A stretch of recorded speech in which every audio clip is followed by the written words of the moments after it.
The wound that teaches ultimately teaches you about the nature of wholeness itself. Wholeness is not the absence of wounds. It is the integration of wounds into a larger pattern of meaning and purpose. It is not about becoming invulnerable, but about becoming increasingly capable of finding value and wisdom in your vulnerability. It is not about transcending your humanity, but about embracing it so completely that your very humanity becomes a gift to the world. You understand now that your wound will always be with you, but its presence in your life has been completely transformed. It no longer dominates your identity or defines your limitations. Instead, it serves as a constant reminder of your capacity for resilience, your ability to find meaning in suffering, your power to transform poison into medicine. It has become not the thing that breaks you, but the thing that makes you, not your greatest weakness, but your greatest strength. The wounded healer stands at the intersection of pain and possibility, of brokenness and beauty, of individual suffering and collective healing. You have learned to inhabit this intersection with grace, to serve from this place with wisdom, to offer your wound as a gift to a world that desperately needs the medicine that only the wounded can provide. In doing so, you fulfill one of the most sacred roles in human consciousness, the one who transforms suffering into service, pain into purpose, wounds into wisdom. This is the profound teaching of the wound that teaches that our deepest pain, when met with consciousness and courage, becomes our deepest gift, that our greatest vulnerabilities, when embraced rather than rejected, become our greatest strengths, that our wounds, when tended with love and wisdom, become sources of healing not just for ourselves, but for all those whose lives we touch with our transformed understanding of what it means to be beautifully, brokenly, magnificently human. There comes a moment in your psychological awakening when the veil lifts not just from your personal unconscious, but from the vast, churning depths of the collective psyche itself. This is perhaps the most isolating and illuminating of all transformations, the moment when you begin to perceive the invisible threads that puppet entire populations, the archetypal forces that sweep through human consciousness like weather systems, leaving entire generations unconsciously possessed by energies they neither recognize nor understand. This is the seventh sign of your deep transformation. Your capacity to see through the collective trance, to perceive the unconscious patterns that drive mass behavior, to recognize when entire societies become vessels for archetypal energies that play out on the world stage with devastating or redemptive consequences. Like Jung himself, witnessing the dark possession that gripped Germany in the 1930s, you have developed the unsettling gift of seeing when the collective shadow erupts into the light of day, masquerading as righteousness, progress, or necessity. Standing in this awareness is like being awake in a world of sleepwalkers. You watch as masses of people move in synchronized patterns they believe are their own conscious choices, unaware that they are dancing to rhythms played by forces far older and more powerful than their individual wills. You see the projection mechanisms at work on a massive scale, entire nations casting their disowned shadows onto other nations, whole populations finding scapegoats for their collective guilt, enormous groups of people possessed by archetypal energies that turn them into unconscious actors in dramas that have been playing out since the dawn of human consciousness. The loneliness of this perception cannot be overstated. To see clearly when others are blind, to remain conscious when consciousness itself seems to be under attack, to maintain psychological equilibrium while witnessing the collective descent into possession. This is one of the heaviest burdens the individuated soul must bear. You find yourself a stranger in your own culture, an alien in your own time, watching with both horror and fascination as the great archetypal dramas unfold through the unwitting participation of millions.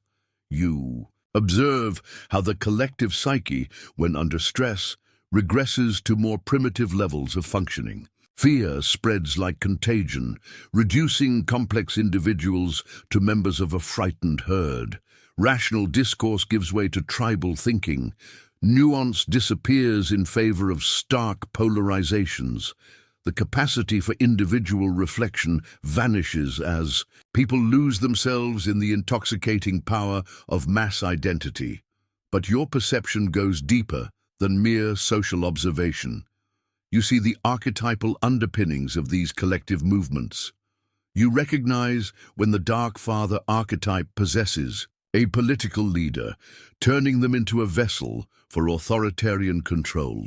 You witness the emergence of the Terrible Mother in ideologies that promise to take care of everyone by removing their freedom to choose.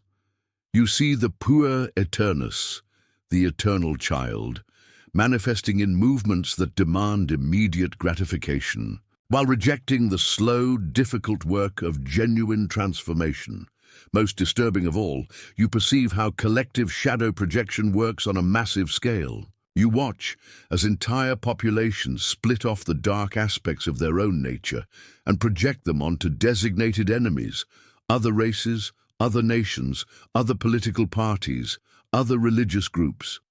The projected shadow becomes the repository for everything the collective cannot bear to acknowledge about itself. The enemy becomes supernaturally evil, while the projecting group sees itself as purely good, purely victim, purely righteous. This dynamic creates what Jung called a collective possession, moments when large groups of people become unconscious, vehicles for archetypal energies. During these possessions, individual conscience becomes subordinated to group thinking. Personal responsibility dissolves into collective identity. The capacity for self-reflection disappears as people lose themselves in the hypnotic power of belonging to something larger than themselves. You recognize these possessions not only in obviously extreme manifestations like fascism or fundamentalism, but in subtler forms that permeate everyday culture. You see how consumer culture possesses people with the archetype of the hungry ghost, beings with enormous appetites and tiny mouths, forever consuming but never satisfied.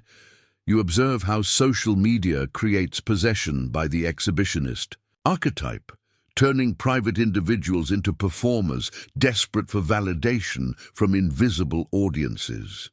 You witness the possession of entire industries by archetypal energies. The medical establishment becomes possessed by the wounded healer's shadow, the compulsion to cure rather than heal, to treat symptoms rather than causes, to maintain dependency rather than foster genuine health. The educational system falls under the spell of the authoritarian parent, more concerned with compliance than curiosity, more invested in conformity than creativity. In the political realm, you see archetypal possession playing out with particular intensity. Politicians become vessels for the energies their constituencies need to project. The savior archetype possesses leaders who promise to solve all problems through their unique wisdom and power. The warrior archetype takes hold of those who frame every issue as a battle to be won, rather than a problem to be solved. The trickster emerges in those who gain power through deception and manipulation, turning the political process into an elaborate game with no rules except winning. Your perception of these collective patterns brings with it a profound sense of responsibility. You understand that consciousness is not just a personal achievement, but a collective necessity. When unconsciousness dominates the collective psyche, the results can be catastrophic: wars, genocides, environmental destruction, the collapse of civilizations. Your individual consciousness becomes a small but vital contribution to the overall level of awareness in the human species. This responsibility often feels overwhelming. How can your single awareness make any difference against the vast tide of collective unconsciousness? How can your individual clarity penetrate the fog of mass delusion? How can you maintain your sanity while remaining aware of collective insanity? The answer lies in understanding that consciousness itself is archetypal. It has its own pattern, its own energy, its own way of spreading through the collective psyche. Just as unconsciousness can be contagious, so can consciousness. Your awareness creates ripples that spread outward, touching other individuals who are ready to wake up, who are tired of being unconscious vehicles for forces they don't understand. You learn to work with collective unconscious patterns rather than simply opposing them. You understand that resistance often strengthens the very forces you're trying to change, that consciousness spreads through attraction rather than argument, through example rather than explanation. You become a tuning fork of awareness, your very presence, helping others remember their own capacity for conscious choice. This work requires tremendous discernment. You must learn to distinguish between healthy collective energies and destructive ones, between archetypal patterns that serve human development and those that hinder it. Not all collective movements are possessions. Some represent genuine evolutionary impulses emerging from the depths of the psyche.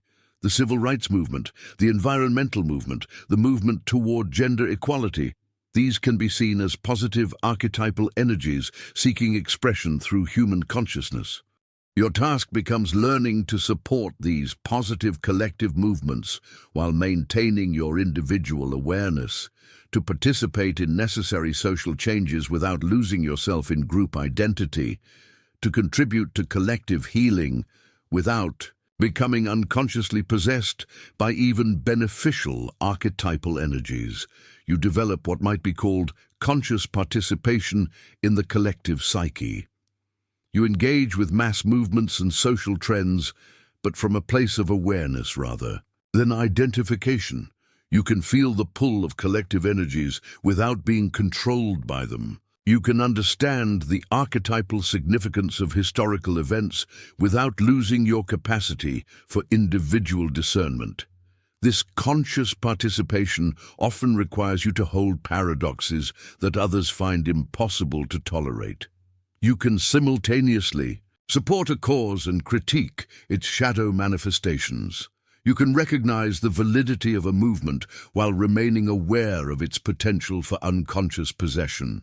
You can participate in collective action while maintaining your individual integrity. Your perception of collective unconscious patterns also transforms your understanding of personal healing. You recognize that many of your individual symptoms are actually manifestations of collective wounds. Your anxiety might be partially personal, but it's also a response to the anxiety that permeates the entire culture. Your depression might have personal roots, but it's also connected to the collective despair that emerges when societies lose their sense of meaning and purpose. This understanding leads to a more complex approach to healing, one that addresses both personal and collective dimensions simultaneously. You work on your individual wounds while also contributing to the healing of the collective wounds that they reflect. You develop personal consciousness while also participating in the development of collective consciousness. The gift of perceiving collective unconscious patterns ultimately serves not just your own individuation, but the individuation of the species itself. You become a conscious participant in the great evolutionary process by which human consciousness learns to recognize and integrate its own shadow, by which collective wisdom slowly emerges from collective foolishness, by which the human family gradually awakens to its own psychological patterns and dynamics. This perception connects you to the long lineage of those who have served as conscious witnesses to their times, the prophets and seers, the artists and visionaries, the depth psychologists and spiritual teachers who have maintained awareness in the face of collective unconsciousness. You become part of this tradition, adding your own unique perspective to the ongoing attempt to understand and heal the human condition. In your daily life, This awareness manifests as a kind of double vision. You participate in ordinary social interactions while simultaneously perceiving the archetypal undercurrents that flow beneath the surface. You engage with media and culture while remaining aware of the unconscious patterns they both reflect and reinforce. You move through your community while sensing the collective moods and movements that shape individual behavior in ways most people never recognize. This double vision can be exhausting, but it also brings profound meaning to your existence. You are no longer just living your personal life. You are participating consciously in the great drama of human evolution, contributing your awareness to the slow, difficult process by which consciousness emerges from unconsciousness, by which wisdom slowly emerges from confusion, by which healing gradually emerges from woundedness. The seventh sign of your transformation, your ability to perceive collective unconscious patterns, ultimately reveals your role as a conscious agent in the healing of the world. You are not separate from the collective psyche, but a conscious cell within it, helping the larger organism of humanity develop greater self-awareness, greater capacity for choice, greater ability to create rather than merely react. In holding this awareness, you become both witness and participant, observer and healer, individual and collective consciousness. You stand at the intersection of personal and transpersonal psychology, serving as a bridge between the individual unconscious and the collective unconscious, helping to translate the wisdom of depth psychology into lived reality in a world that desperately needs greater consciousness of its own psychological patterns and processes. Deep within the chambers of your soul, a revolution has been quietly taking place. Where once you created to be seen, to be praised, to be accepted into the circles of approval that seem to define worth in this world, now something entirely different moves through you. Your hands, your voice, your very way of being in the world have become instruments for forces that care nothing for applause and everything for truth. This is the eighth sign of your profound transformation. You have become an artist of authentic expression, a conduit for the creative energies of the self, rather than the desperate performances of the ego. The shift from ego-driven creation to soul-driven expression marks one of the most profound metamorphoses in the journey of individuation. You can likely remember the exact moment when you realized that everything you had been creating was in service to an image you were trying to maintain, a persona you were trying to perfect, a version of yourself you hoped others would find acceptable. Your art, your words, your choices, all had been carefully crafted to win approval, to avoid rejection, to secure your place in a world that seemed to reward conformity above all else. But then came the great turning away from the audience that lives outside yourself toward the audience that lives within. You discovered that there was something in you that wanted to be expressed regardless of whether anyone else understood it, appreciated it, or even acknowledged its existence. This something arose from depths you had barely known existed, carrying with it an urgency and authenticity that made your previous creations feel like pale imitations of real artistic expression. Your creative impulses now spring from the same source that Jung tapped into during his years of active imagination, that liminal space where the unconscious meets consciousness, where archetypal energies take form through human hands and voices. When you create now, you are not trying to say something clever or beautiful or impressive. You are allowing something to say itself through you, to take form through your unique configuration of experience, skill, and sensitivity. This transformation often begins with a kind of creative crisis. The old motivations stop working. The desire for external validation loses its power to inspire. You may go through periods where you cannot create at all, where the very act of picking up a brush or sitting at a keyboard feels hollow, artificial, impossibly difficult. This is the necessary death that precedes the rebirth of authentic expression. The ego's creative drives must die before the self's creative forces can emerge. During this fallow time, you learn to wait. You learn to trust that creativity is not something you manufacture, but something that moves through you when the conditions are right. You discover that authentic expression requires a kind of receptivity, a willingness to be surprised by what wants to emerge, a capacity to serve forces larger than your personal will or desire. When creation begins again, it carries a completely different quality.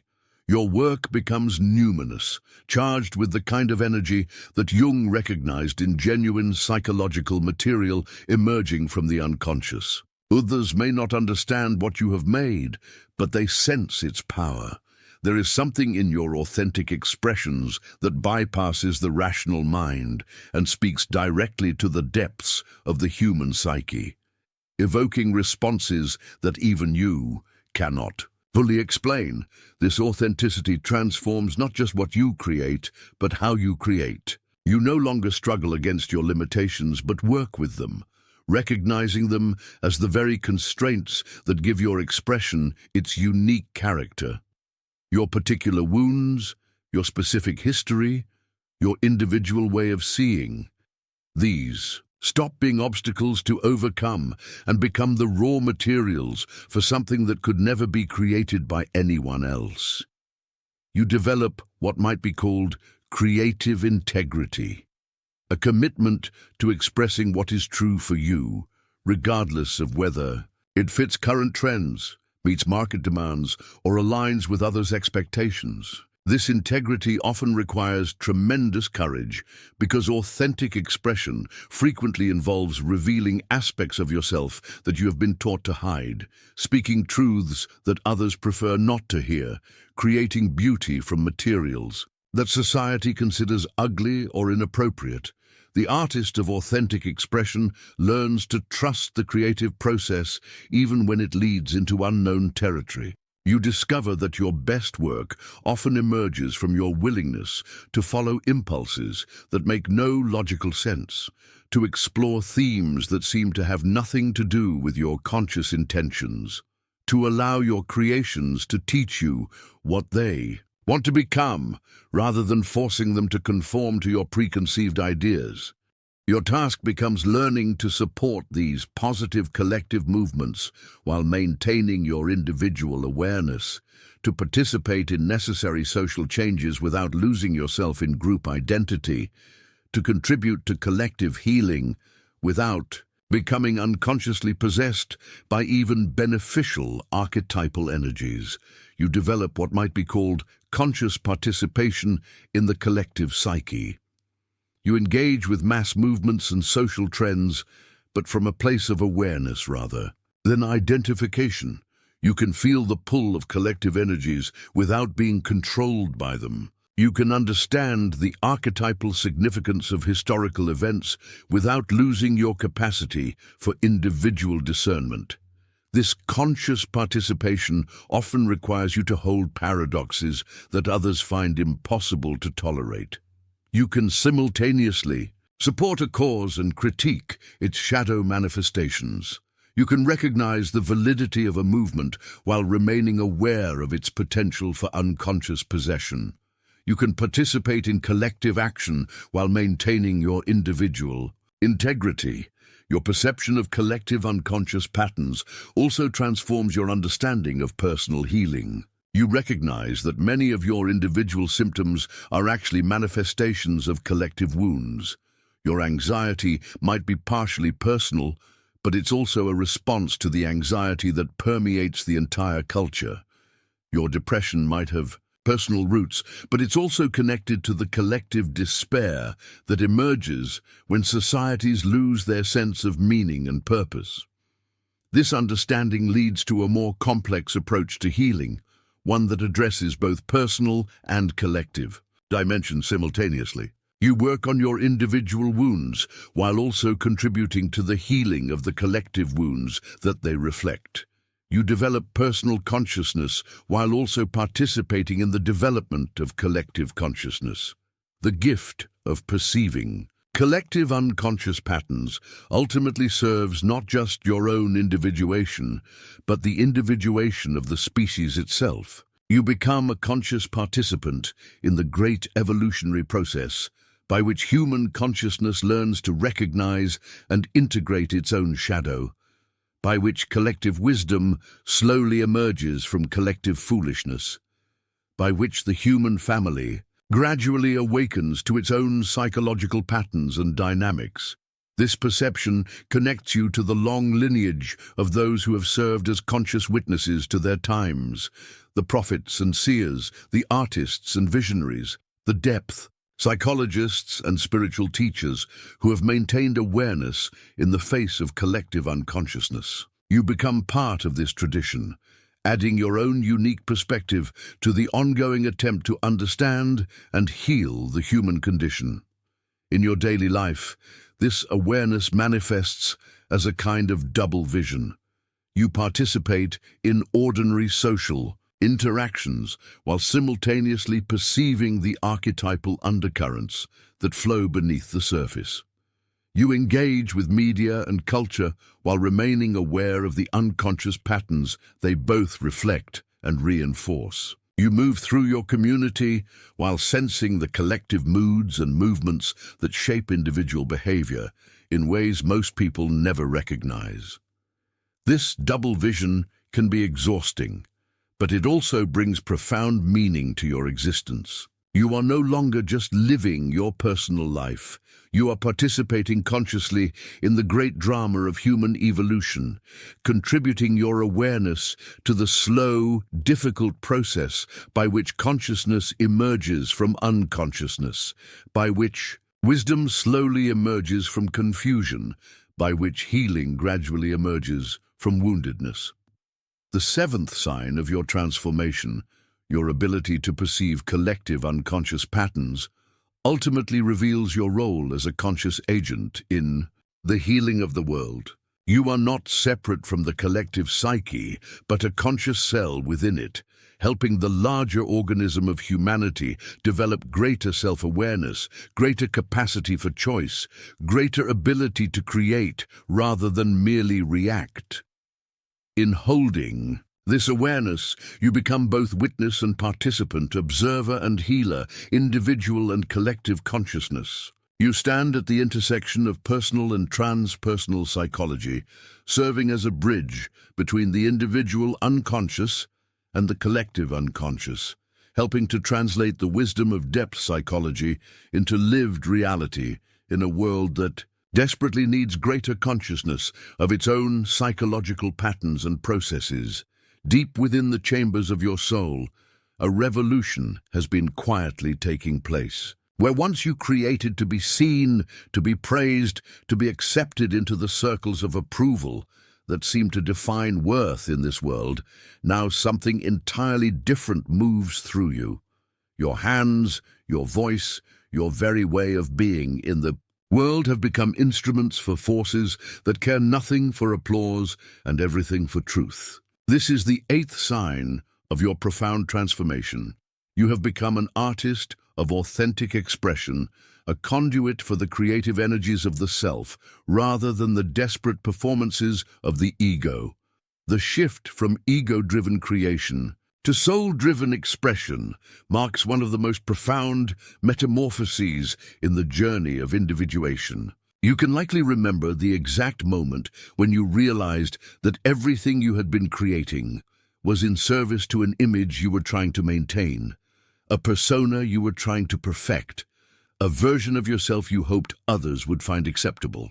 Your art, your words, your choices, all had been carefully crafted to win approval, to avoid rejection, to secure your place in a world that seemed to reward conformity above all else. But then came the great turning away from the audience that lives outside yourself toward the audience that lives within. You discovered that there was something in you that wanted to be expressed regardless of whether anyone else understood it, appreciated it, or even acknowledged its existence. This something arose from depths you had barely known existed, carrying with it an urgency and authenticity that made your previous creations feel like pale imitations of real artistic expression. Your creative impulses now spring from the same source that Jung tapped into during his years of active imagination, that liminal space where the unconscious meets consciousness, where archetypal energies take form through human hands and voices. When you create now, you are not trying to say something clever or beautiful or impressive. You are allowing something to say itself through you, to take form through your unique configuration of experience, skill, and sensitivity. This transformation often begins with a kind of creative crisis. The old motivations stop working. The desire for external validation loses its power to inspire. You may go through periods where you cannot create at all, where the very act of picking up a brush or sitting at a keyboard feels hollow, artificial, impossibly difficult. This is the necessary death that precedes the rebirth of authentic expression. The ego's creative drives must die before the self's creative forces can emerge. During this fallow time, you learn to wait. You learn to trust that creativity is not something you manufacture, but something that moves through you when the conditions are right. You discover that authentic expression requires a kind of receptivity, a willingness to be surprised by what wants to emerge, a capacity to serve forces larger than your personal will or desire. When creation begins again, it carries a completely different quality. Your work becomes numinous, charged with the kind of energy that Jung recognized in genuine psychological material emerging from the unconscious. Others may not understand what you have made, but they sense its power. There is something in your authentic expressions that bypasses the rational mind and speaks directly to the depths of the human psyche, evoking responses that even you cannot fully explain. This authenticity transforms not just what you create, but how you create. You no longer struggle against your limitations, but work with them, recognizing them as the very constraints that give your expression its unique character. Your particular wounds, your specific history, your individual way of seeing. These stop being obstacles to overcome and become the raw materials for something that could never be created by anyone else. You develop what might be called creative integrity, a commitment to expressing what is true for you, regardless of whether it fits current trends, meets market demands, or aligns with others' expectations. This integrity often requires tremendous courage because authentic expression frequently involves revealing aspects of yourself that you have been taught to hide, speaking truths that others prefer not to hear, creating beauty from materials that society considers ugly or inappropriate. The artist of authentic expression learns to trust the creative process even when it leads into unknown territory. You discover that your best work often emerges from your willingness to follow impulses that make no logical sense, to explore themes that seem to have nothing to do with your conscious intentions, to allow your creations to teach you what they want to become, rather than forcing them to conform to your preconceived ideas. This trust requires a fundamental shift in your relationship with failure and success. When creation serves authentic expression rather than external approval, the very definitions of these terms change. Success becomes the depth of your engagement with the creative process, the degree to which you have allowed something genuine to move through you. Failure becomes the extent to which you have compromised your authentic vision in service to external demands. You begin to recognize that your most powerful expressions often emerge from your willingness to be vulnerable, to reveal the parts of yourself that feel most raw, most uncertain, most human. The polished persona that once seemed so important to maintain becomes an obstacle to the kind of expression that actually matters. You learn to create from your wounds, your confusion, your deepest questions, rather than from your need to appear wise, healed, or certain. This vulnerability in creation connects you to the archetypal realm in profound ways. When you express authentically, you often tap into patterns and themes that are universal, that speak to experiences and truths that transcend your personal story. Your individual expression becomes a doorway through which others can access their own depths, their own creativity, their own authentic truth. The transformation from ego-driven to soul-driven expression also changes your relationship with your audience. You stop trying to create for everyone and start creating for those who are ready to receive what you have to offer. You develop an intuitive sense of your true creative community, those souls who resonate with your particular frequency, who are nourished by your specific form of expression. This selectivity is not about exclusion, but about recognition. You understand that authentic expression naturally finds its proper recipients, that trying to make your work accessible to everyone often dilutes it to the point where it serves no one deeply. You learn to trust that your authentic expressions will find their way to the people who need them, often in ways and through channels you could never have planned or predicted. Your creative practice becomes a form of psychological work, a way of engaging with your unconscious, a method for discovering aspects of yourself that cannot be accessed through analysis or reflection alone. Like Jung's Red Book, your authentic expressions become records of your dialogue with the deeper layers of the psyche, documents of your ongoing relationship with the forces that shape your destiny from within.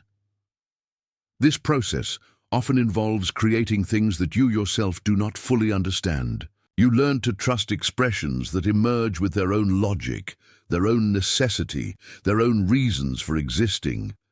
You become comfortable with the mystery of your own creativity, recognizing that the most profound expressions often carry meanings that reveal themselves only over time, through the responses they evoke in others, or through your own evolving understanding.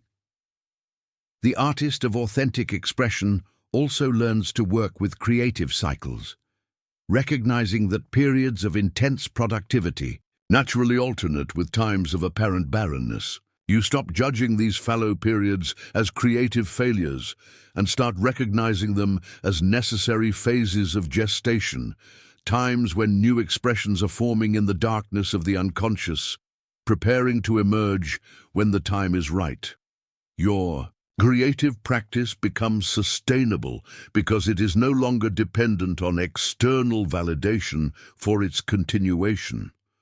The joy of authentic expression, the satisfaction of allowing something real to move through you, the sense of alignment with deeper forces, these internal rewards become sufficient motivation for your continued creative engagement. You create because you must, because something in you demands expression, because the alternative, the suppression of your authentic creative impulses, feels like a kind of death. This sustainability also comes from recognizing that authentic expression is not limited to traditionally artistic mediums. You discover that your entire life can become a form of creative expression, that your relationships, your work, your daily choices can all serve as canvases for the authentic self. The way you speak, the way you move through space, the way you respond to challenges, all of these become opportunities for authentic expression. You develop what might be called a creative relationship with existence itself. Rather than simply responding to life's circumstances, you begin to participate in creating them, to recognize your role as a co-creator in the ongoing emergence of reality. Your authentic expressions ripple outward, influencing not just those who directly encounter your work, but the entire field of collective consciousness. This co-creative relationship with life often involves learning to work with synchronicity, those meaningful coincidences that Jung recognized as signs of the psyche's connection to larger patterns of meaning. Your authentic expressions often attract exactly the people, opportunities, and resources they need to fulfill their purpose in the world. You learn to trust these synchronistic supports while maintaining the integrity of your creative vision. The artist of authentic expression ultimately becomes a servant of the self, that archetypal center of the psyche that Jung saw as the organizing principle of individuation. Your creativity becomes a vehicle for the self's ongoing project of bringing consciousness into the world, of creating new forms through which the eternal can express itself in time, of participating in the great work of cultural and spiritual evolution. This service requires humility because you recognize that your most powerful expressions often feel like they are coming through you rather than from you. You become a channel, a translator, an instrument for forces that are far larger and wiser than your personal consciousness. Your role is not to originate, but to receive, not to control, but to collaborate, not to impose your will, but to align. With the creative intelligence that moves through all authentic expression, in becoming an artist of authentic expression, you fulfill one of the deepest purposes of the individuated life, to serve as a unique aperture through which the universal can manifest in particular forms. Your authentic expressions become gifts to the world, offerings of your irreplaceable perspective, contributions to the great ongoing conversation between consciousness and the creative forces that seek to express themselves through human activity. Whether through traditional artistic mediums or through the art of living itself, you have learned to trust the creative impulses that arise from your depths, to follow them with courage and integrity, to allow them to transform not just your own life, but the lives of all those who encounter the fruits of your authentic expression. You have become what the world desperately needs, a human being willing to express truth rather than mere acceptability, beauty rather than mere prettiness, depth rather than mere cleverness. This is your gift and your responsibility to continue, creating from the place of authentic truth, to serve as a conduit for the creative forces that seek expression in this world, to demonstrate through your example that it is possible to live and create from the depths of one's being rather than from the surface of social expectations. In doing so, you participate in the great work of bringing more consciousness, more beauty, more truth into a world that hungers for authentic expression in all its forms. In the deepest chambers of your becoming, you have discovered something that sets you profoundly apart from the frenzied pace of the modern world, an attunement to the sacred timing of psychological processes, a recognition that the psyche operates according to rhythms as ancient and reliable as the turning of seasons, the phases of the moon, the slow spiral of galaxies through space. This is the 9th sign of your transformation. You have learned to trust the organic unfolding of your inner life, to honor the mysterious delays and apparent setbacks that mark the true path of individuation. While the world around you races against artificial deadlines, chasing achievements mapped out on linear timelines, you have entered into relationship with a different kind of time altogether. Psychic time, soul time, the eternal, now that paradoxically contains both the urgency of life and the patience of eternity. You understand that consciousness cannot be hurried, that wisdom cannot be forced, that the deeper transformations of the human spirit unfold according to laws that transcend the mechanical measurements of clocks and calendars. This understanding often arose from your own painful collisions with the impatient demands of ego consciousness. Perhaps you spent years pushing against the natural rhythms of your development, trying to force insights that weren't ready to emerge, attempting to rush through stages of growth that required extended gestation in the darkness of the unconscious. You may have exhausted yourself trying to meet external expectations for personal development, following programs and methodologies that promised transformation on schedule, as if the psyche were a machine that could be optimized for peak performance. But then came the great surrender, the moment when you recognized that your soul was operating according to its own internal clock, responding to forces and influences that your conscious mind could neither understand nor control. You began to notice that your most profound realizations often came not when you were actively seeking them, but during periods of apparent stillness, confusion, or even regression. The breakthrough you had been desperately pursuing for months would suddenly crystallize during a quiet moment when you had given up trying altogether. You discovered that the psyche has seasons just as the natural world does. There are times of budding and blooming, when new insights emerge with startling clarity and creative energy flows through you like spring water after winter's long freeze. There are summers of full manifestation, when the work you have been doing internally begins to bear visible fruit in your outer life, when the seeds planted in earlier seasons finally mature into harvest. But you also learned to honor the autumn times, those periods when the structures you had built begin to crumble, when relationships end, when careers dissolve, when the very foundations of your identity seem to be composting themselves back into the rich soil of possibility. These times of apparent loss and disintegration, you came to understand, are not failures, but necessary phases in the soul's eternal cycle of death and rebirth. Most challenging of all, you learned to trust the winter seasons of the psyche, those dark nights of the soul when nothing seems to be happening, when you feel disconnected from your purpose, when the very meaning that once sustained you seems to have withdrawn into some unreachable place. During these fallow periods, the ego screams with impatience, demanding to know when the darkness will end, when progress will resume, when you will finally get your life back on track. But you have discovered that these winter seasons are perhaps the most sacred time of all. In the apparent emptiness, profound reorganization is taking place in the depths of the unconscious. Like seeds lying dormant beneath frozen ground, new possibilities are gestating in conditions that your conscious mind cannot perceive. The very stillness that feels like death is actually the prelude to a rebirth that could never be achieved through effort or force. Your attunement to sacred timing has taught you to recognize the difference between productive waiting and passive resignation. When you honor the psyche's natural rhythms, your waiting becomes active, alert, pregnant with possibility.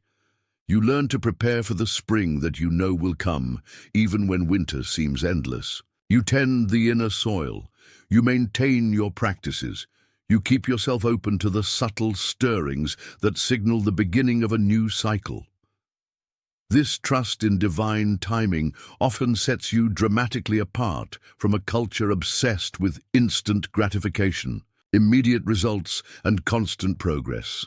While others exhaust themselves trying to force outcomes on artificial schedules, you have learned to work with the deeper currents of becoming. You plant seeds and then wait for them to sprout in their own time. You begin projects without knowing when they will be completed. You enter relationships without demanding immediate clarity about their ultimate destination. Your relationship with goals and achievements has been completely transformed by this understanding.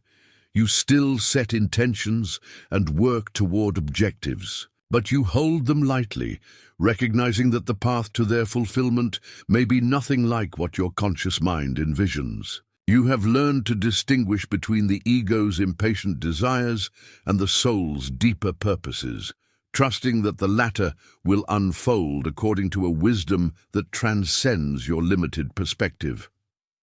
This doesn't mean you become passive or fatalistic.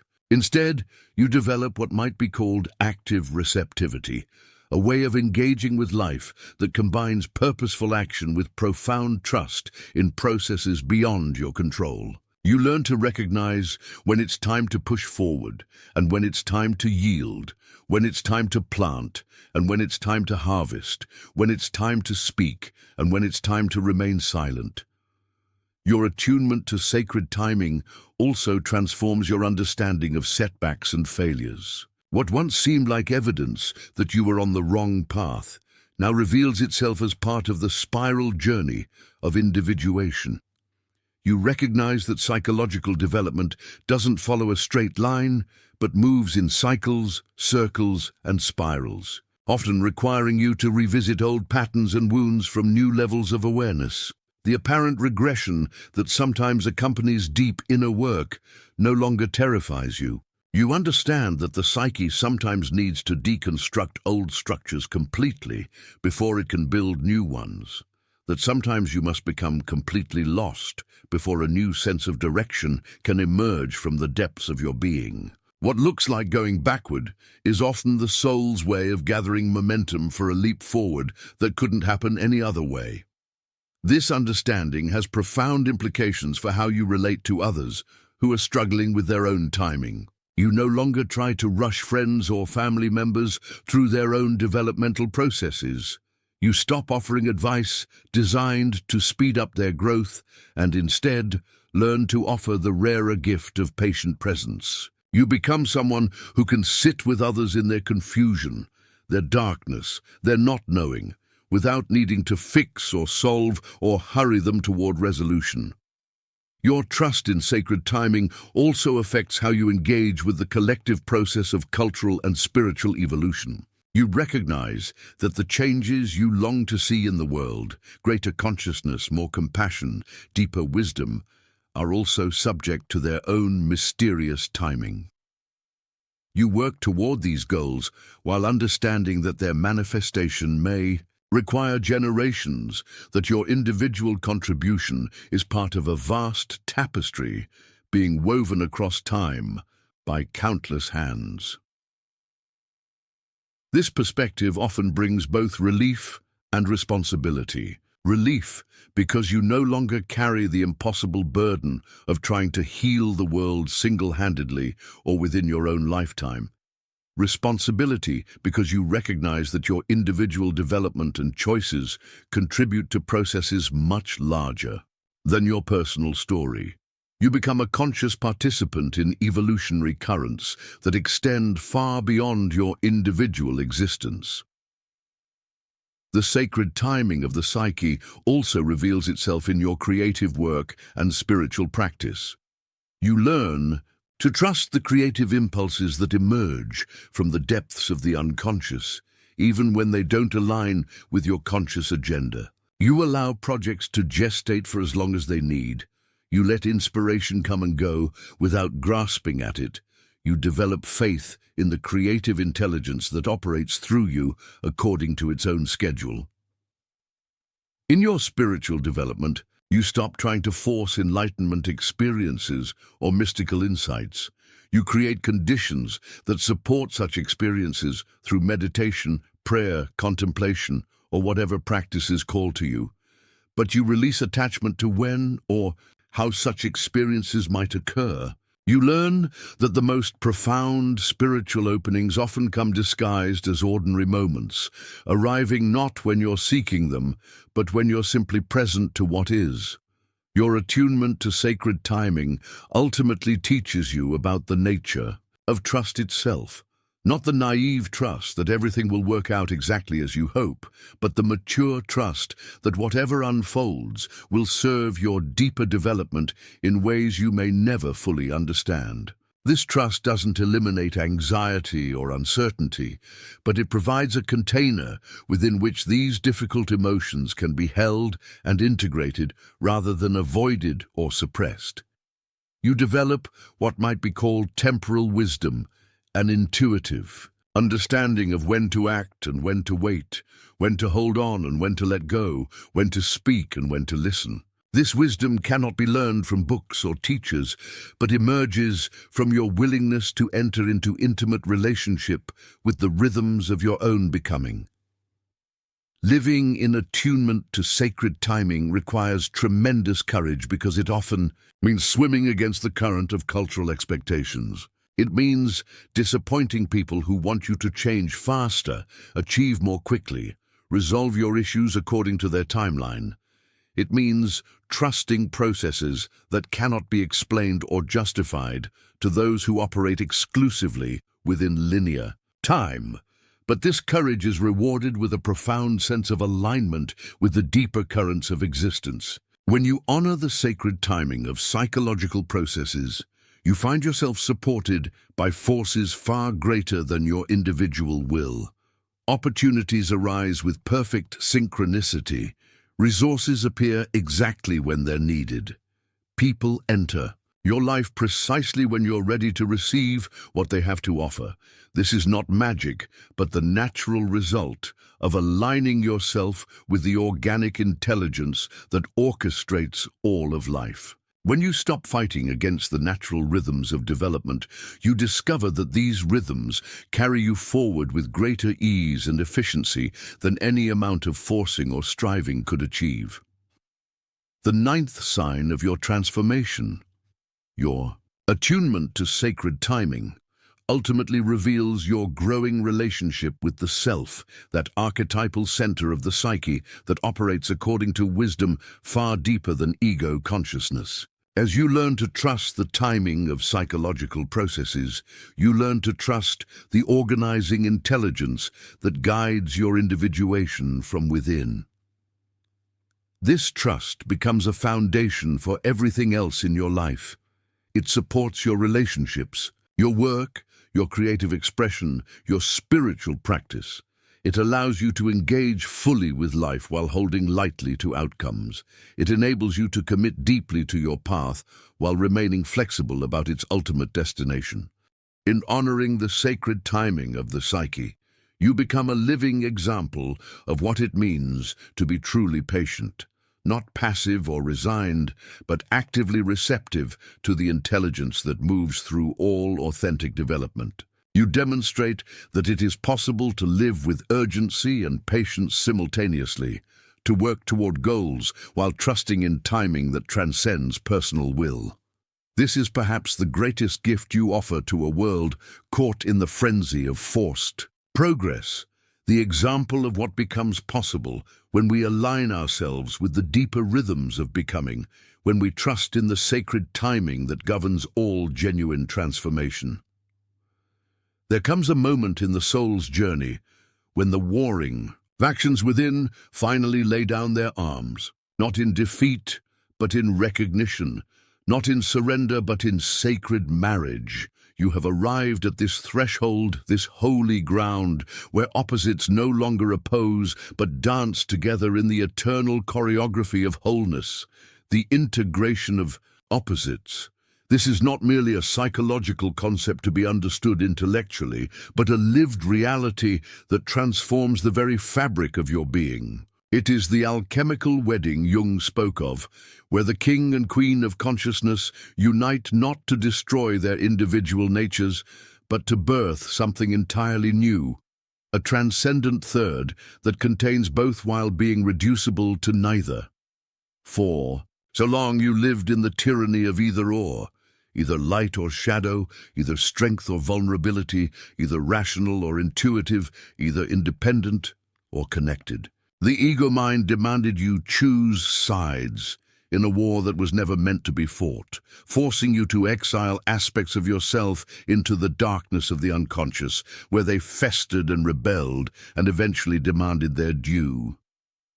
But now, in this sacred space of integration, you have discovered the profound wisdom of both and.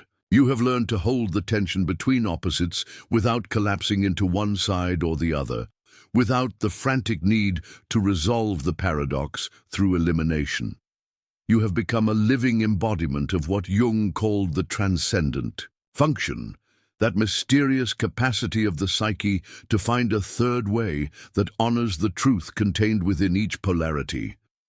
Watch how this plays out in the theater of your daily existence. Where once you might have swung between rigid control and chaotic abandonment, you now flow with conscious spontaneity, alert yet relaxed, purposeful yet open to the unexpected. Where once you might have alternated between harsh self-criticism and defensive self-protection, you now practice compassionate discernment, seeing clearly without cruelty, accepting without enabling. This is not the lukewarm middle ground of compromise, where all edges are dulled and all passion extinguished. This is the fiery crucible of integration, where opposites meet and create something magnificent, like the fusion of hydrogen and oxygen that births the life-giving waters, or the marriage of darkness and light that paints the sky at dawn. You have become what the alchemists called the hermaphrodite, not the literal merging of masculine and feminine bodies, but the psychological integration of those archetypal principles within your own being. You carry both the solar consciousness that discriminates and acts, and the lunar wisdom that receives and nurtures. You embody both the sword that cuts through illusion and the cup that holds compassion for all that is revealed. This integration manifests first in your relationship with yourself. The harsh inner critic that once tormented you has transformed into the wise inner mentor. The rebellious shadow that once sabotaged your efforts has become the creative force that brings authentic wildness to your carefully constructed life. The wounded child that once demanded attention through dysfunction now offers the gift of wonder and spontaneous joy. You no longer need to choose between being strong or being tender. You have discovered that true strength often requires the courage to be vulnerable, and genuine tenderness sometimes demands the fierce protection of boundaries. You no longer split your world into good and evil, sacred and profane, acceptable and unacceptable. You have learned to find the sacred within the profane, the teaching within the challenge, the gift within the wound. This psychological integration creates a profound shift in your presence. Others feel it immediately, though they may not be able to name what they sense. There is something complete about you now, something settled and whole that invites others to drop their own masks and defenses. Your very being has become a sanctuary where others can safely encounter their own contradictions without fear of judgment or rejection. You have become what Jung described as a bridge between the conscious and unconscious realms. In your presence, people find permission to acknowledge their own shadow aspects without shame, to explore their dreams and intuitions without embarrassment, to express their authentic feelings without fear of being too much or not enough. You catalyze healing not through what you say or do, but through what you are, a living demonstration that wholeness is possible. This is the paradox of the integrated being. The more complete you become within yourself, the more available you are to others. The more you embrace your own darkness, the more light you can hold for those who are still afraid of their shadows. The more you accept your own brokenness, the more you can hold space for others to heal without needing them to be other than they are. Your relationships transform accordingly. No longer do you seek completion through another person, nor do you project your disowned qualities onto partners, friends, or colleagues. Instead, you relate from wholeness to wholeness, allowing others to be fully themselves while maintaining clear boundaries around your own authentic expression. In intimate relationships, this integration creates the possibility for true union, not the merger of two half-people desperately trying to become whole through each other, but the conscious choice of two complete beings to share their wholeness in service of something greater than either could achieve alone. You love without losing yourself, commit without abandoning your autonomy, support without enabling, challenge without attacking. The transcendent function operates not only within the realm of personal relationships, but extends into your engagement with the collective. You have become a bridge between opposing forces in the wider world, not through false harmony or spiritual bypassing, but through your capacity to hold paradox without needing to resolve it immediately. You can acknowledge the validity of different perspectives without losing your own center, can feel deep compassion for all parties in a conflict without becoming overwhelmed by the complexity. This is the gift you offer to a world torn apart. Bipolarization, the lived demonstration that it is possible to hold multiple truths simultaneously, to find the sacred third way that transcends the limitations of binary thinking. Your presence becomes a healing force in collective spaces, creating room for nuance and complexity in a culture that increasingly demands simplification and taking sides. The integration of opposites reveals itself most powerfully in your relationship, with what Jung called the transcendent function, that mysterious capacity of the psyche to generate solutions that honor seemingly irreconcilable conflicts. This is not the mechanical application of problem-solving techniques, but the art of creative synthesis that emerges when you learn to hold tension without premature resolution. You have discovered that the most profound solutions often arise, not from choosing between alternatives, but from finding the hidden unity that underlies apparent contradiction. Like the ancient symbol of the Ouroboros, the serpent eating its own tail, you have learned to embrace the cyclical nature of existence, recognizing that every ending contains a beginning, every death a rebirth, every loss a hidden gift. This wisdom transforms your approach to life's inevitable challenges. Where once you might have sought to eliminate problems, you now look for the growth they offer. Where once you might have resisted change, you now dance with it as a partner in the eternal waltz of becoming. Where once you might have feared your own complexity, you now celebrate it as evidence of your growing capacity to contain multitudes. The integration of opposites is perhaps most clearly visible in your relationship with what Jung called enantiodromia, the principle that everything eventually turns into its opposite.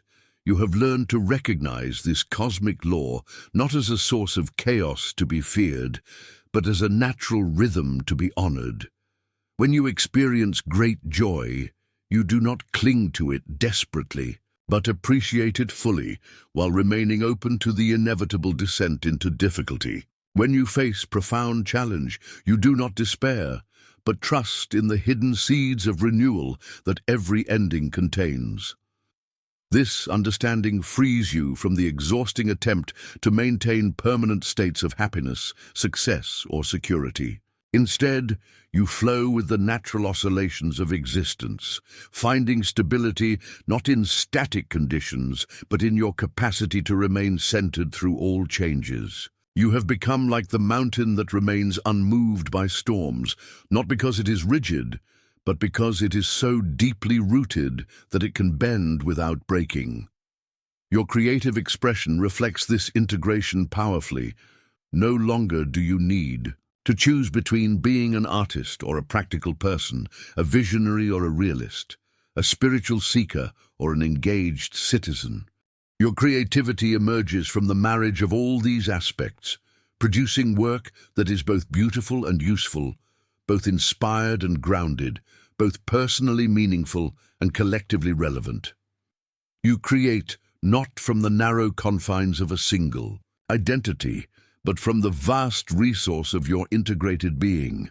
Your art, your relationships, your work, your very presence becomes a form of active imagination, Jung's term for the conscious participation in the creative processes of the unconscious. You have learned to midwife the birth of new possibilities from the union of seemingly contradictory elements. This integration extends into your relationship with time itself. You no longer live exclusively in the linear time of clocks and calendars, nor do you escape into the timeless realm of transcendence. Instead, you inhabit what the Greeks called kairos, the qualitative dimension of time where past, present, and future converge in moments of profound significance. You have learned to recognize the eternal patterns that repeat throughout your life, seeing how your current challenges echo themes from your past, while simultaneously preparing you for future growth. This cyclical understanding allows you to bring wisdom from previous experiences to present circumstances without being trapped by old patterns. and to plant seeds for future flowering without losing yourself in fantasies of what might be. The integration of opposites manifests in your relationship with power as well. You have learned to distinguish between power over and power with, between domination and influence, between force and strength. You wield authority when necessary without becoming authoritarian. You follow when appropriate without becoming passive. You lead when called upon without needing to control outcomes.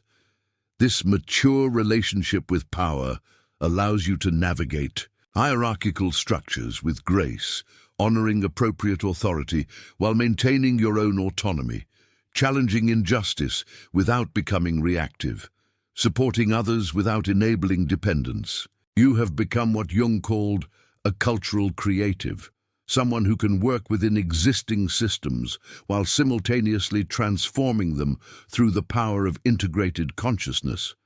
Perhaps most significantly, the integration of opposites has transformed your relationship with what Jung called the self, that archetypal image of wholeness that serves as the organizing principle of the psyche. You have learned to distinguish between the self and the ego, recognizing that your true identity transcends the narrow confines of personality while still honoring the ego as a necessary vehicle for navigating the world of form. This distinction allows you to serve something greater than your personal desires without losing your individual uniqueness. You have become a conscious participant in what Jung called the individuation process, not the development of a more refined ego, but the gradual realization of the self through the integration of all aspects of your being. You embody the paradox of being fully yourself while simultaneously belonging to something infinitely larger than yourself. You are like a wave that knows itself to be part of the ocean, maintaining its unique form and movement while never forgetting its essential unity with the whole. This recognition brings profound peace, for you no longer need to choose between personal fulfillment and service to others, between self-care and selflessness, between individual expression and collective responsibility. The integration of opposites has made you a living bridge between worlds, the personal and transpersonal, the individual and collective, the temporal and eternal. Your very existence becomes a healing force in a world torn apart by false dichotomies and destructive polarizations. Through your embodied demonstration of wholeness, you offer others a glimpse of what is possible when consciousness learns to embrace paradox rather than eliminate it. This is the profound gift of integration, not the elimination of tension, but the transformation of conflict into creative collaboration. You have become a vessel for the transcendent function, a space where opposites can meet and dance and birth new possibilities for healing and growth. In your integrated presence, others find permission to embrace their own contradictions, to explore their own complexity, to discover their own unique way of being whole.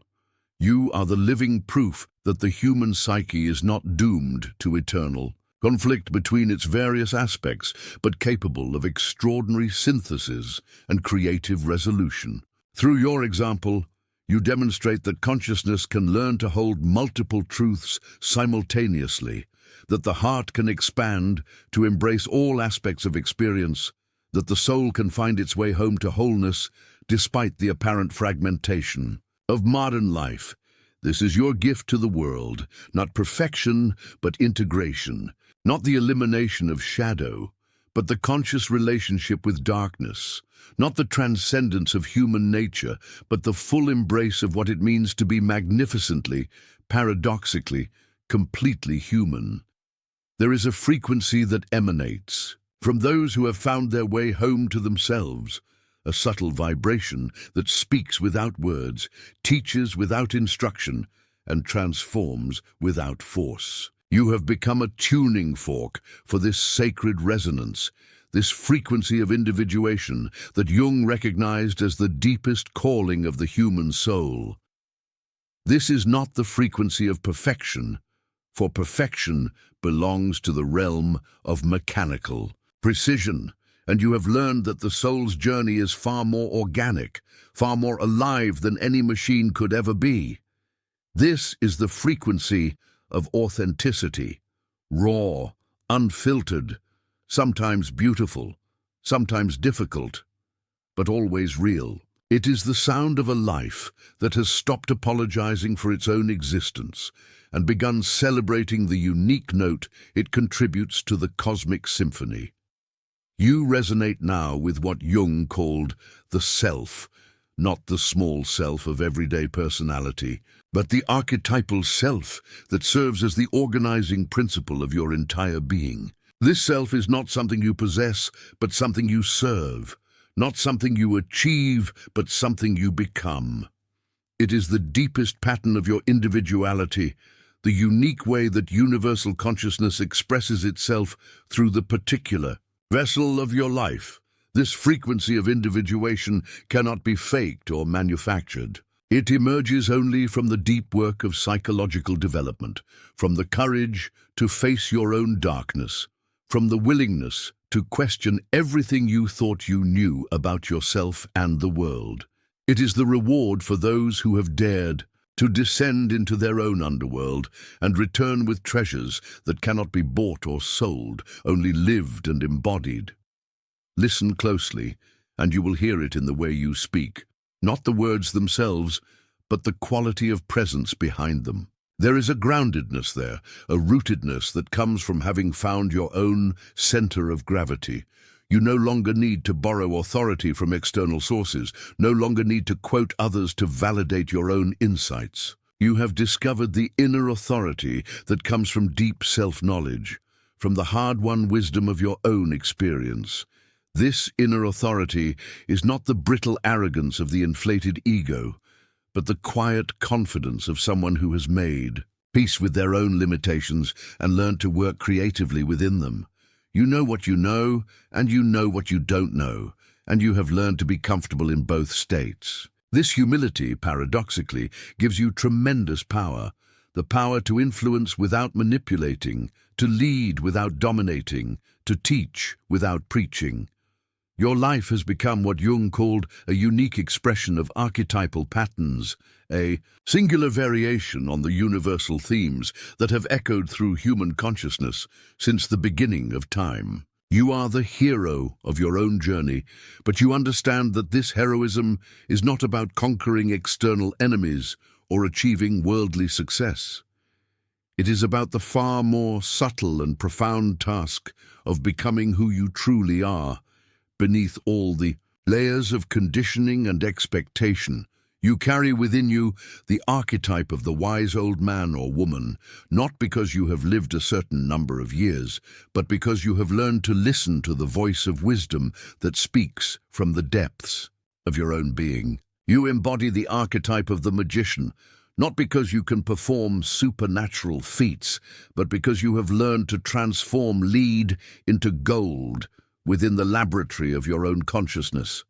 This archetypal quality of your being manifests in countless subtle ways. People find themselves telling you things they have never told anyone, not because you ask probing questions, but because your presence creates a safe space for truth to emerge.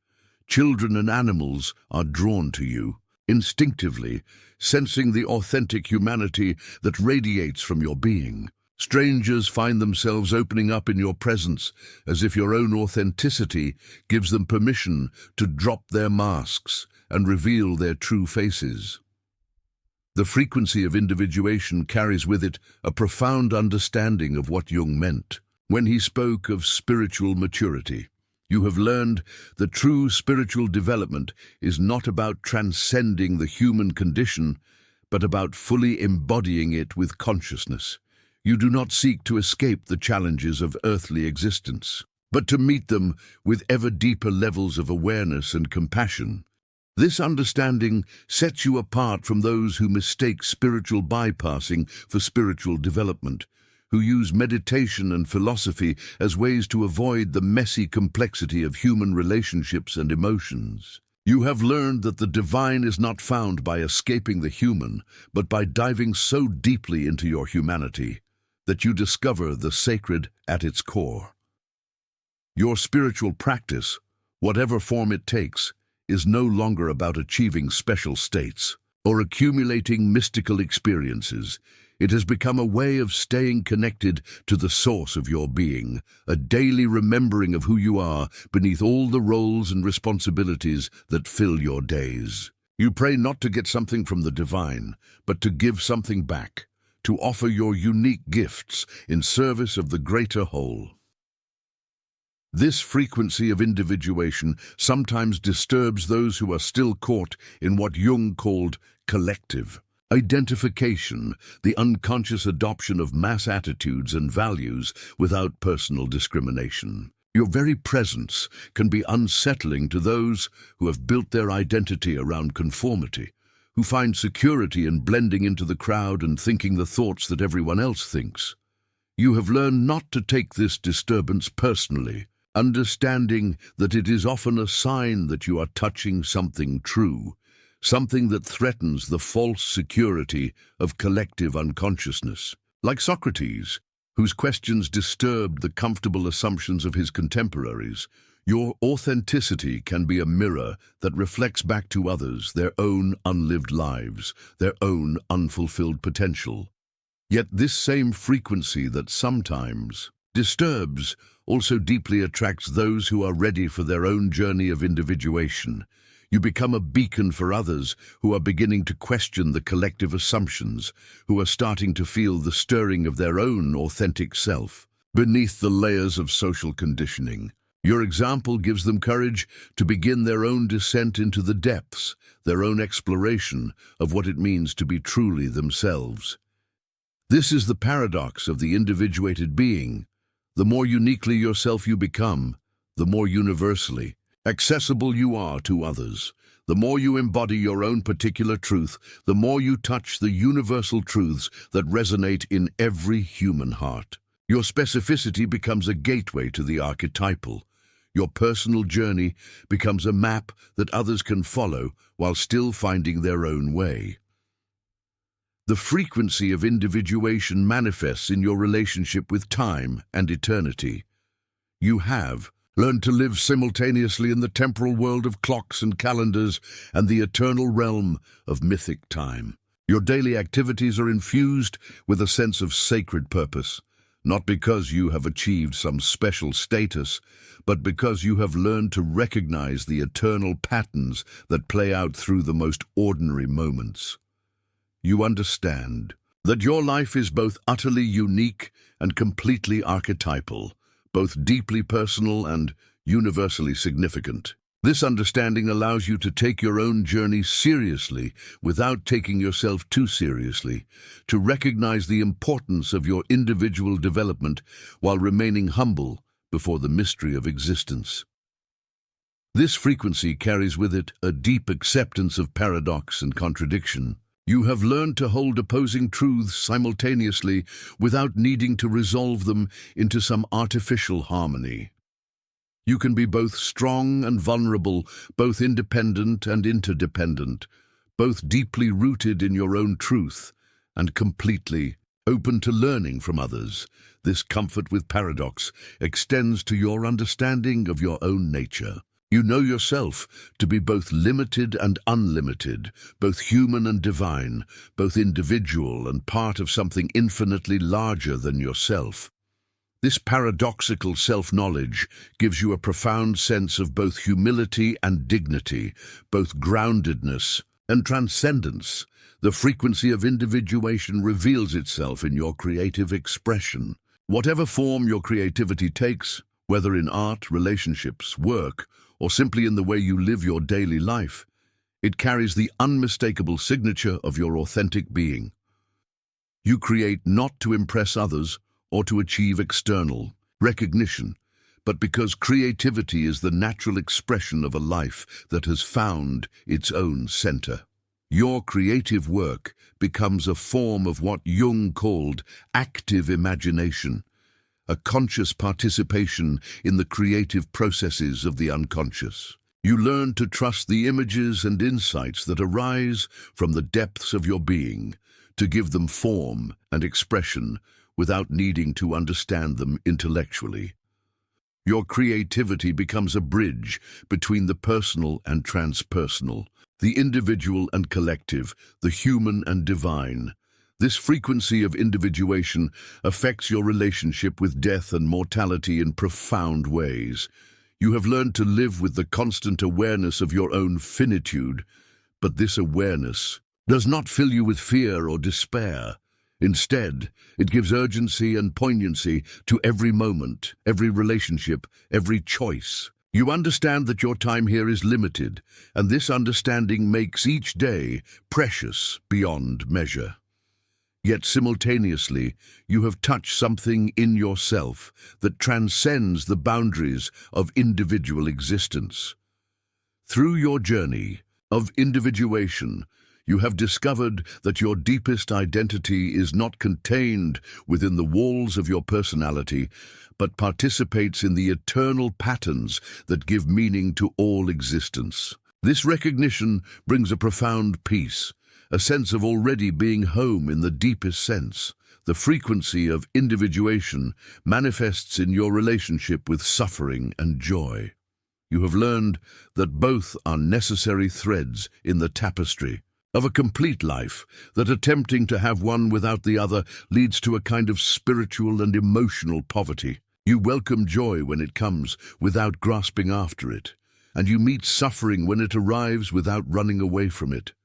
This mature relationship with the full spectrum of human experience allows you to be present with others in their darkest moments without being overwhelmed by their pain, and to celebrate with them in their brightest moments without being diminished by envy. You have become what Jung called a wounded healer, someone who has learned to transform their own suffering into wisdom and compassion that can serve others. Your presence carries the frequency of what Jung called the transcendent function, that mysterious capacity of the psyche to find creative solutions to seemingly impossible problems. You have learned to trust the wisdom that emerges from the depths of your being, to allow solutions to arise organically rather than forcing them through willpower or intellectual analysis. This trust in the transcendent function extends to your relationship with the unknown and uncertain. You have learned to live comfortably with not knowing, to embrace the mystery that surrounds and permeates all existence. This comfort with uncertainty allows you to remain open to new possibilities, to continue growing and evolving even as you age and accumulate experience. The frequency of individuation reveals itself in your relationship with power and influence. You have learned to distinguish between authentic power, the power that comes from being aligned with your deepest truth, and the various forms of false power that the ego seeks to accumulate. Your influence flows naturally from your authenticity, attracting those who resonate with your frequency while repelling those who are not ready for the truth you embody. You wield this influence with great care, understanding that with authentic power comes great responsibility. You use your gifts not to manipulate or control others, but to create space for them to discover their own authentic power. You lead by example rather than by force. Teach through your being rather than through your words. Heal through your presence rather than through your techniques. This frequency of individuation that you carry is not a personal achievement, but a gift to the collective. Every person who completes their journey of individuation adds to the store of consciousness available to the human race. Your authenticity becomes a beacon that lights the way for others. Your courage becomes a source of strength for those who are still finding their way.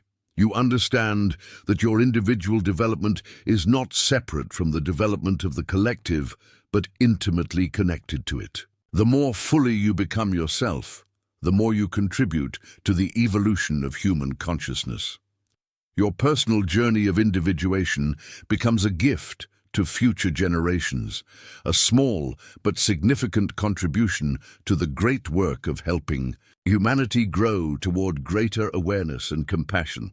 The frequency of individuation that you now embody is both the culmination of your journey and the beginning of a new phase of development. You have learned to live from your own center, to trust your own deepest wisdom, to express your unique gifts without apology or hesitation. This is the fundamental achievement of the individuated being, not perfection, but authenticity, not the elimination of problems, but the creative transformation of challenges into opportunities for growth and service. You resonate now with the eternal patterns that give meaning to all existence, while remaining grounded in the particular circumstances of your own life. You have become a unique expression of universal consciousness, a singular note in the cosmic symphony that has never been played before and will never be played again. This is your gift to the world, the irreplaceable contribution of your authentic being to the ongoing creation of reality itself. The hero's journey does not end with the discovery of the treasure. It ends with the return, the delicate art of bringing the gold of inner realization back into the village of everyday existence.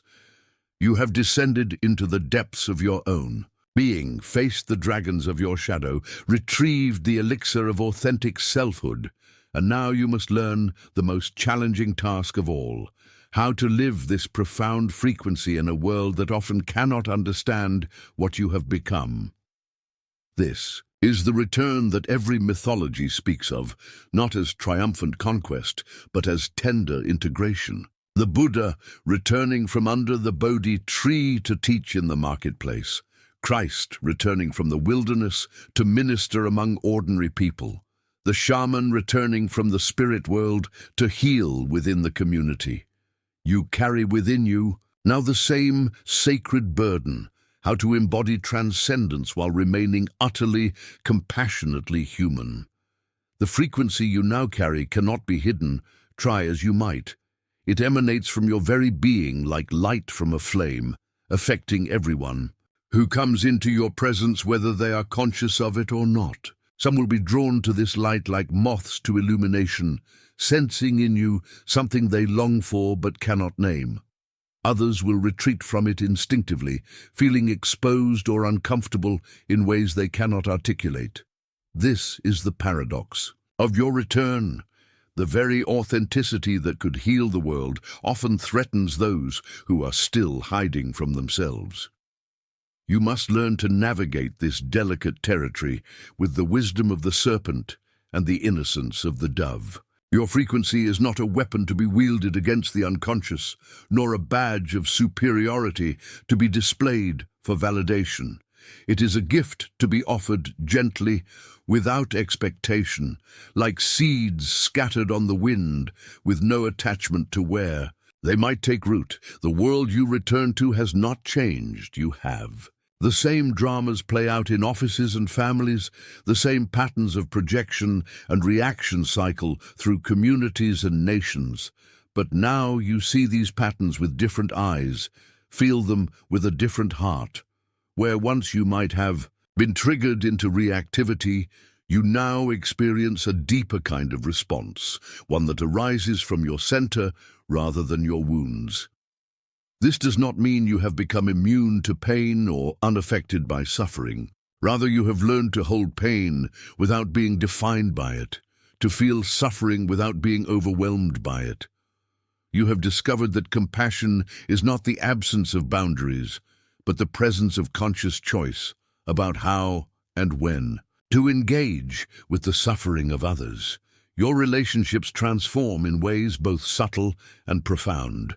With family members who knew you before your transformation, you must navigate the delicate dynamics of change within unchanging systems.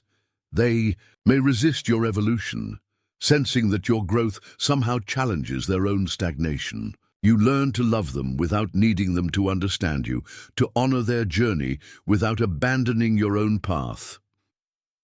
In intimate partnerships, you discover that you can no longer participate in the unconscious dance of projection and counter-projection that characterizes so many relationships. You love from wholeness rather than neediness, choose from freedom rather than fear, commit from strength rather than weakness. This can be profoundly unsettling to partners who are accustomed to the familiar patterns of codependence and drama. You must learn to be patient with this process, remembering that not everyone is ready for the level of consciousness you now embody. Your task is not to drag others into awareness, but to live so authentically that you create space for their own awakening if and when they are ready. You become like a tuning fork, offering a stable frequency that others can attune to if they choose. In your work and professional life, you face the challenge of maintaining your authenticity within systems that often reward conformity and punish individual expression. You must learn to navigate corporate hierarchies and institutional structures without losing your soul, to play the necessary games without becoming identified with the roles you must play. This requires a kind of spiritual aikido, the ability to work with the energy of systems rather than against them, to find ways to introduce consciousness into unconscious structures without triggering defensive reactions. You become skilled at speaking the language of whatever environment you find yourself in while never forgetting your own native tongue. The frequency you carry often attracts those who are ready for their own transformation. People find themselves drawn to you without understanding why, sensing in your presence something they desperately need but cannot name. You become an inadvertent teacher, a reluctant guru, a catalyst for change in ways you never intended or sought. This attraction brings its own challenges. Some will try to make you into their savior, projecting onto you their own unlived potential and expecting you to solve problems that only they can solve. Others will test your authenticity, consciously or unconsciously, probing for the places where you might be pretending or performing rather than simply being. You learn to receive both the projections and the tests with equanimity, neither inflating with praise nor deflating with criticism. You understand that these reactions have more to do with others' internal processes than with anything you have or have not done. Your task is to remain centered in your own truth while creating space for others to find theirs.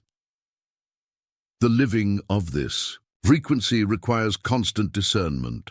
When to speak and when to remain silent, when to act and when to wait, when to engage and when to withdraw. You develop what might be called spiritual intelligence, the ability to read the subtle energies of situations and respond from wisdom rather than habit. This intelligence manifests in countless small moments throughout your day. The pause before responding to a challenging email, the breath you take before entering a tense meeting, the moment of checking in with yourself before making any significant decision. These micro-practices become the foundation for living from your authentic center rather than from your conditioned patterns. You discover that maintaining your frequency in the world is not about finding perfect conditions or surrounding yourself only with conscious people. It's about learning to remain true to yourself, regardless of external circumstances, to source your sense of identity and worth from within, rather than from the responses of others. This inner sourcing becomes particularly important when you encounter the inevitable misunderstandings and projections that come with living authentically. You will be misunderstood by those who interpret your authenticity through the lens of their own fears and limitations. You will be criticized by those who feel threatened by your refusal to participate in collective unconsciousness. Learning to remain centered in the face of such reactions is perhaps the greatest skill of the returning hero. You must develop what the Zen tradition calls great doubt, coupled with great faith. Doubt in your own righteousness and certainty, faith in the deeper process that is unfolding through your life, and the lives of all beings. The frequency you embody becomes a bridge between worlds, the world of unconscious reactivity and the world of conscious response, the world of separation and the world of connection, the world of fear and the world of love. You learn to speak multiple languages fluently, the language of the ego when necessary, the language of the heart when appropriate, the language of the soul when called for. This multilingual capacity allows you to meet people where they are rather than demanding that they rise to meet you where you are. You can speak of practical matters with those who live in the practical world, of emotional truths with those who inhabit the realm of feeling, of spiritual realities with those who are ready for such conversations. Yet, beneath all these languages, your authentic frequency remains constant, like a steady bass note that provides harmony and grounding for whatever melody is being played in the moment. People feel this consistency in you, this reliability that comes not from rigid adherence to rules, but from flexible alignment with truth. The challenge of living your frequency authentically requires you to embrace what Jung called the tension of opposites. You must be simultaneously rooted and flexible, confident and humble, strong and tender, individual and connected. This is not the static balance of a scale, but the dynamic balance of a dancer, constantly adjusting, constantly responding, constantly finding equilibrium in movement. You learn that authenticity is not a fixed state, but a continuous process of attunement. Each moment presents new opportunities to align more deeply with your truth, to choose response over reaction, to offer presence over performance. The frequency is not something you achieve once and then maintain automatically. It is something you must consciously choose again and again. This conscious choosing becomes easier with practice, but it never becomes effortless. There is always the gravitational pull of old patterns, the temptation to slip back into familiar forms of unconsciousness, the seduction of blending into the collective rather than standing in your individual truth. Vigilance is required, but it is the gentle vigilance of a gardener tending delicate seedlings, not the harsh vigilance of a soldier guarding against enemies. Your presence in the world becomes a form of service, whether you intend it or not. Simply by being who you are, you create ripples in the collective consciousness that extend far beyond your ability to perceive or measure. Someone observes your refusal to participate in gossip and feels permission to do the same. Someone witnesses your compassionate response to difficulty and discovers new possibilities for their own reactions. These impacts happen mostly invisibly, without fanfare or recognition. You may never know the full extent of how your authentic frequency affects the world around you. This requires a deep trust in the process itself, a faith that consciousness shared is consciousness multiplied, that every individual who commits to their own authenticity contributes to the authenticity of the whole. The return is not about changing the world through force or manipulation. It is about changing the world through transformation, your own. Continuous transformation, and the invitation your example extends to others to undertake their own. You become living proof that another way is possible, that human beings can evolve beyond their conditioning, that consciousness can triumph over unconsciousness without violence or coercion. Living this frequency authentically requires tremendous courage, not the courage of the warrior who faces external enemies, but the courage of the mystic who faces the truth of their own being moment by moment. It takes courage to remain open when others are closing down, to stay soft when others are hardening, to choose love when others are choosing fear. This courage is not heroic in the conventional sense. It is quiet, steady, unglamorous. It is the courage to have difficult conversations with family members, to maintain your boundaries with needy friends, to speak truth to power when necessary, to admit your mistakes and limitations. to continue growing even when growth is uncomfortable. You discover that the frequency of your authentic being is not separate from the frequency of life itself. As you align more completely with your own truth, you find yourself in greater harmony with the natural rhythms and cycles that govern all existence. You learn to trust these rhythms, to flow with them rather than fight against them. This alignment brings a profound sense of coming home, not to a place, but to a way of being. You realize that you have been searching outside yourself for something that was always within, that the treasure you went so far to find was hidden in your own heart all along. The return is really a recognition. You never left home, you simply forgot where home was. The living of your authentic frequency becomes not a burden to be carried, but a joy to be shared. You discover that being truly yourself is not selfish, but selfless, not because you sacrifice your individuality for others, but because your individuality, fully expressed, serves something greater than itself. You embody the paradox that Jung pointed toward. The more completely individual you become, the more universally valuable you are. Your unique expression of consciousness adds something irreplaceable to the collective treasury of human experience. Your return to authenticity is not your achievement alone, but a gift to all who will come after you. The circle completes itself, but it is not a closed circle. It is a spiral. Each return to authenticity occurring at a deeper level, each integration of consciousness expanding your capacity to serve life more fully. You have learned to live the frequency not as a final destination, but as an endless journey of becoming, an eternal return to the truth of who you have always been, beneath all the layers of who you thought you had to be. This is the completion and the beginning. The end and the commencement, the return that is also a departure into ever greater possibilities for consciousness to know itself through the magnificent, paradoxical, endlessly creative experience of being human.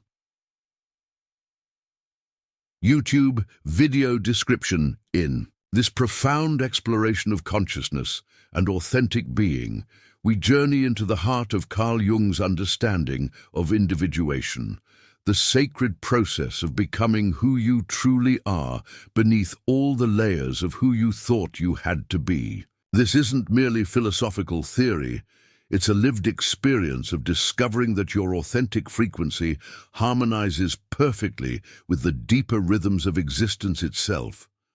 Jung understood that the most complete individual expression, paradoxically, serves the collective whole. As you align with your genuine nature, you discover that authenticity isn't selfish. It's the most selfless gift you can offer the world. Your unique consciousness adds something irreplaceable to the treasury of human experience. This video explores the profound recognition that what we seek externally has always resided within us. The journey toward authenticity becomes a spiral of deepening awareness, each return to your true self occurring at ever greater depths. You'll discover how living your authentic frequency transforms from burden to joy, from personal achievement to collective service.